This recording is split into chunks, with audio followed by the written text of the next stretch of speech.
A green water monster was staring with drooling eyes at a girl posing seductively by the swamp. Seeing that no one was around, the monster swam furiously toward her. Just when it thought it was about to claim its beauty, a little crayfish quietly crawled onto its shoulder. After hearing the crayfish's report, the monster's expression instantly froze. It sniffed with its nose and realized that the girl carried a strange scent that it could not bear. Enraged, the water monster suddenly turned hostile and launched an attack on the girl by the shore. Fortunately, her companions, who had been hiding in the shadows, rushed out and managed to restrain the monster's fury. It turned out that this monster was actually the very friend the demon lord had been searching for, the legendary water god. Only he could help them cross the river of death, which was a necessary path to find the demon sword. Judging from the water god's reluctant face, he clearly wasn't pleased with the earlier beauty. After muttering to herself, the old woman suddenly thought of a brilliant idea. She sprinkled a small vial of magic potion onto a shriveled apple core. Miraculously, the core transformed into a fresh apple. Without hesitation, the old woman took a big bite, and immediately, a graceful, mature beauty appeared before the water god.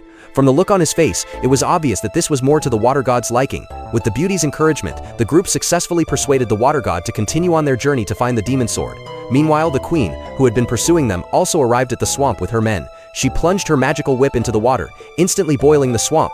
The poor crayfish, cooked bright red, had no choice but to reveal the group's whereabouts. On the other side, the group traveled over mountains and rivers until they finally reached the River of Death. Faced with countless giant piranhas in the waters, it was now the water god's time to shine.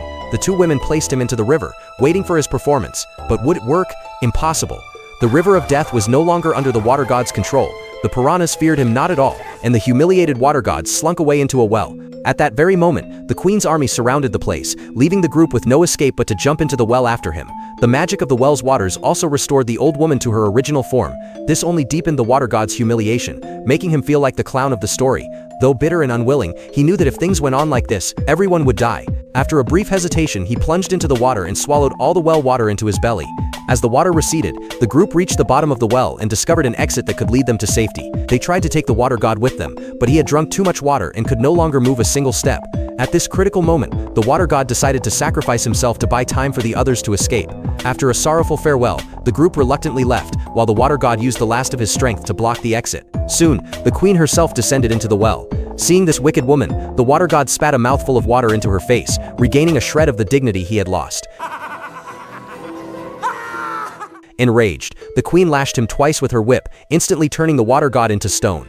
The immense volume of well water, no longer under his control, gushed violently from his petrified body.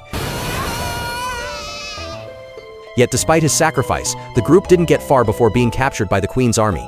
She finally brought Ivan and the others to the place where the demon sword was hidden, among heaps of scrap metal. Under the queen's lash, Ivan picked up a simple wooden stick. To everyone's astonishment, the stick transformed in his hands into a dazzling sword.